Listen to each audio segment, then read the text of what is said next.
In today's video, we will focus on the new checklist option. First, find the option to display summary statuses of the checklist sections in the flight list within the table view of the Ops module.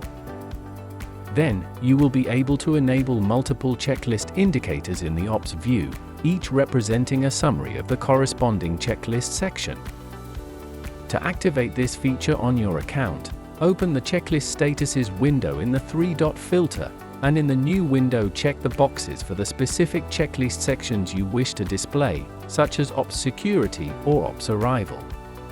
The newly selected indicators will now be visible.